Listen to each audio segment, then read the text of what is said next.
Hey guys, welcome back to Indie Games Live. We are here with Asa and George from Juggernaut Games, and you guys are going to show us Star Crawlers. Yes, we are. It's very exciting. So for people who haven't gotten a chance to see the game yet, I mean, how would you kind of describe what it is? You want to take this one? So it's a procedurally generated first-person sci-fi dungeon crawler. Cool. Well, that sounds terrible. That's a lot of words I put hate together. all of those things. We also have a turn-based battle system, kind of like a JRPG, Cool. but instead of like a normal one where everyone gets one action, it actually has time units. So depending on what kind of ability you use, you'll get slotted into the queue in a different spot. So if you use like a really strong attack, you'll get put in later, and if you use a fast attack, you'll do less damage, but you'll get to attack sooner. Maybe act twice before someone else goes. That's pretty Nice. cool. Well, we're going to take a look at the gameplay in just a minute, but can you guys talk to us a little bit about who Juggernaut Games are? Sure. We've been a company for about 3 years now. Asa is our concept artist, and we were actually working on PlayStation Home content way back in the day. And then we were like, okay, PlayStation Home is winding up. Let's move on to something else. And then we were working on another game entirely, and Asa was sitting in the corner doodling some random sci-fi art. He's like, I need something to do. Yeah. So we started out making a tiny, tiny iOS game that was a dungeon crawler, and then it just sort of digivolved and like has taken over our entire company, and it's our main focus right now. So That's really cool. It's cool that you have that kind of flexibility where you can say like, okay, actually no, we're going with this idea. I think that's the power of being indies. Yeah. You can be like, we want to do this. That's the beauty of it. So is what games were an inspiration to you? I mean, because to me the first thing that comes to mind are things like Legend of Grimrock or something sure. like that. Like what kind of games are similar to yours? Well, we all played the first-person dungeon crawlers back in the day. Like Eye of the Beholder, like a lot of the old Dungeons and Dragons ones. Legends of Grimrock is a modern one from that. And when we started to do it, we wanted to make a first-person dungeon crawler, and we looked at some different sci-fi like settings, and we were trying to, fantasy ones, and we were trying to figure out something that would be different. But every time we made one, we felt like it was like all the other ones. So I did a sketch of a robot in a sci-fi corridor, and we're like, that looks like fun. Yeah. We'll do sci-fi, fight some robots, things like that. So we have some gameplay on screen here. Can you guys talk to us a little bit about what's happening? Sure. So right now we're in Explore mode. We're walking around the environments, and then we've just gone straight into combat as soon as I said that. Okay. So combat mode, this is our turn-based action. So the camera is fixed on the enemies that you're fighting. Your characters are in the timeline across the top there, and as you use abilities, it sorts you back into the timeline, like Asa said, at different abilities, sort you in different places. So 8 character classes, you pick 4 to take on a run with you, customize all their gear, customize all their abilities, just procedurally generated dungeon crawling goodness. Yeah, this looks rad. Thank you. And what we try to do, we have what we call like our array there. So when you click on an enemy, all of your abilities will come up in an array around you, and then you can select the different ones. And then when you mouse over one of those, then in the timeline it'll have an arrow at the top if you watch for it, and it'll show you where you're going to get slotted back in. Okay, yeah, I saw that arrow earlier. Yeah.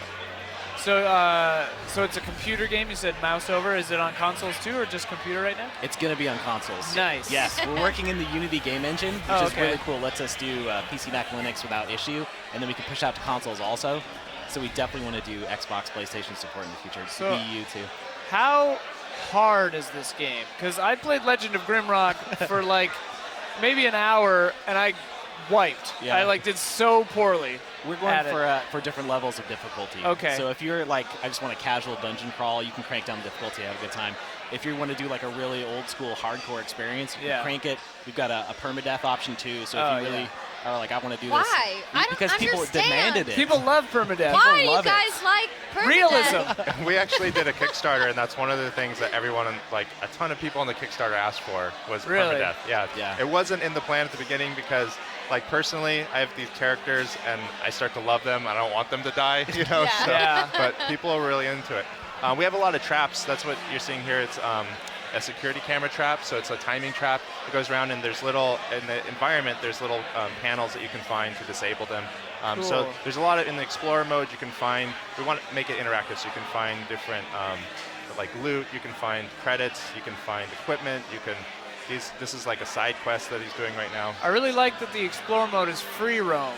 That it's like not like the older ones where you click and move forward and click and move forward. Yeah, it's actually a combination of both. Oh, okay. So if you just use the WASD controls, you get 90-degree turns and grid-based movement. But if you combine that with the right mouse button, it does that sort of free movement where you can look and then move in the direction that you're looking. Because it looks very. Now that you say that, I'm like, okay, you are kind of moving in a regimented thing, but it looks very fluid. It's really cool. It's like real mist or something. Yeah. We wanted to keep the grid-based movement because what the grid does is it allows the environment to be turn-based also. Sure. And that's important for us because we have out-of-combat abilities that you're going to use on different characters, and also the way that the turn-based works for that is anytime that you move, then the enemies move once after that. So you kind of know like how that's going to work. And if you want to sit there and just look at the enemy, you can and think about what you're going to do, strategize, and then once you move, they'll come after you. Cool. So you said there were 8 character classes? Yep. What are the sort of differences with the character classes? Do you have like a caster and a ranged person? Yeah, sure.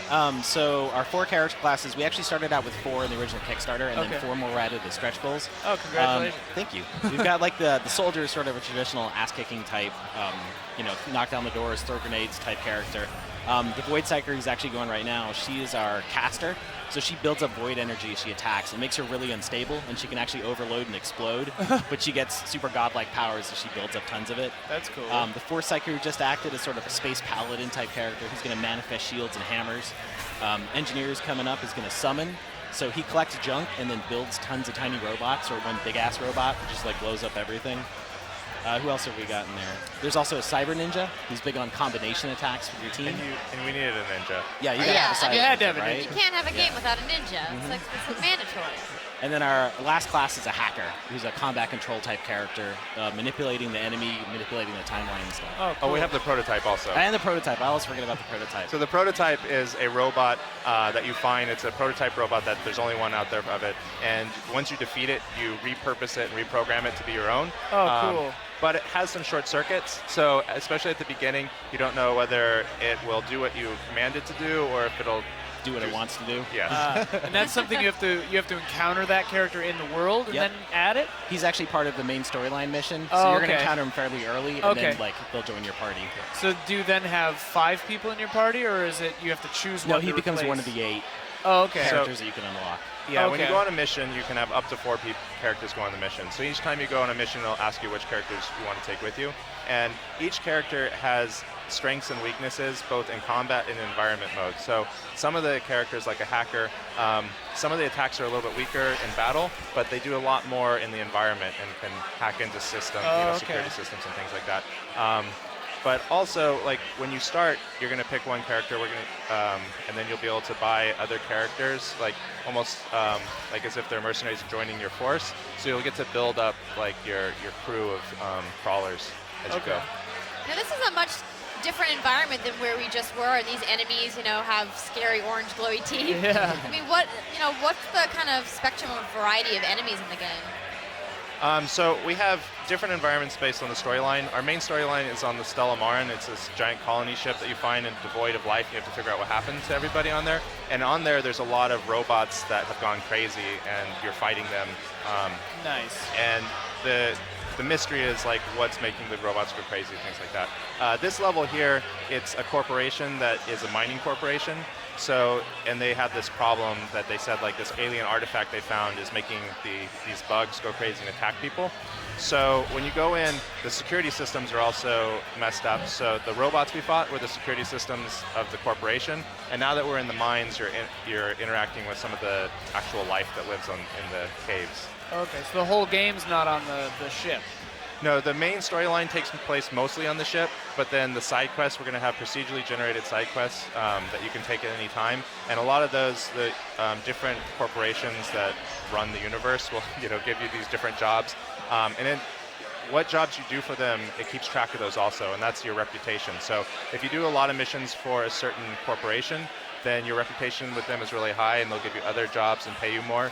If you do bad things for a corporation, or if you can raid a corporation and steal one of their scientists for another one, then your rep with that company goes down. And if it gets too low, they may send mercenaries out to kill you because you're bugging them so much. Because you just need one more challenge. Yeah.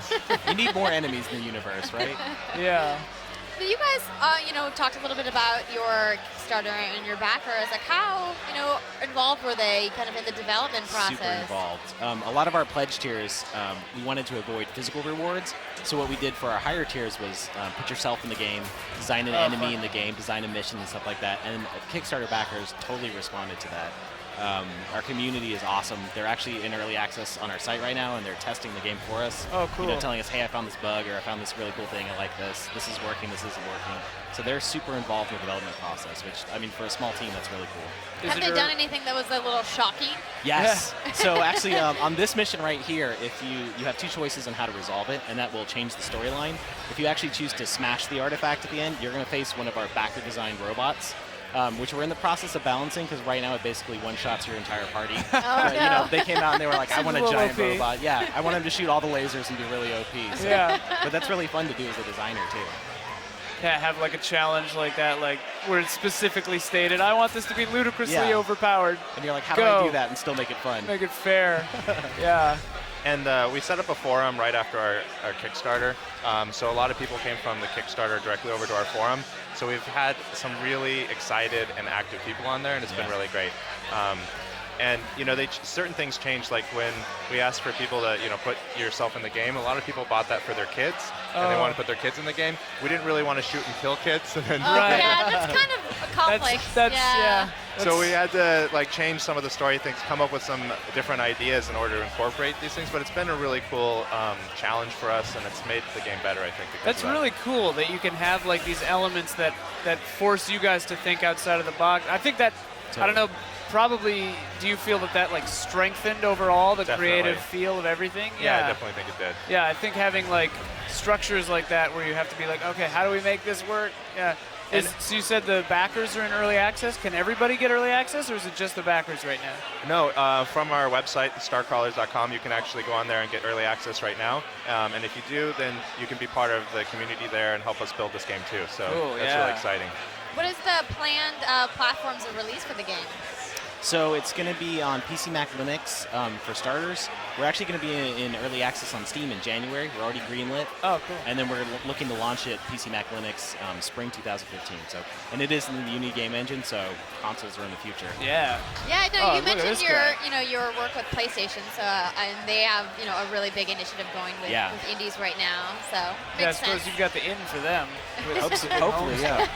So we grabbed the alien artifact, but when we did that, it made the infected worms that were on this planet upset. So now what we're fighting is some cave worms that have been infected by the alien artifact. So this is the option where you don't destroy it, but you take it? Right, yes. Okay, so this is not the overpowered robot. This is the overpowered worm. The overpowered worm.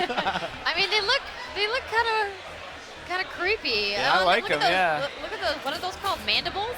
Yeah, and they're like weird. They've got like cool, like glowing things coming out of their head.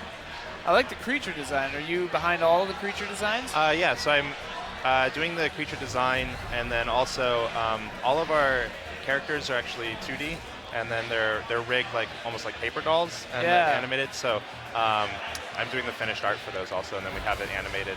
Cool. Oh, cool. Yeah.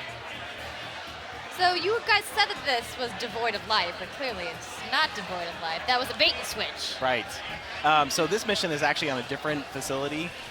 There's life and there's alien stuff on there too, but devoid of all the passengers. So this entire convoy ship, which was supposed to go settle another planet, has shown up and everyone's disappeared off of it. They've all been replaced with these crazy robots and no one knows where they came from. That's and alien cool. bugs too, because we love alien bugs. Yeah, You've got, bugs. like, They're the best. The story of the universe and all these corporations, and then also what happened on this ship, and then also like these side quests where it's like what's going on in this mine. That sounds really deep and rich. Sounds a little That big. sounds cool. Yeah, it sounds huge. It's bigger than an iPhone game that was supposed to be. Yeah. But yeah, It's a good thing. definitely. So tell everyone who's watching the stream one more time where they can find more information, be part of the early access. Starcrawlers.com. Starcrawlers.com. It's super easy to remember. Yeah. Well, thank you so much for coming and showing us the game and Thanks for talking to having us me. about it. It does look really awesome, and enjoy the rest of your time here at Indie Games Live. Thank you. And we have one more game coming up for you guys. It's There Came an Echo. Stick with us here at Indie Games Live. We'll be right back.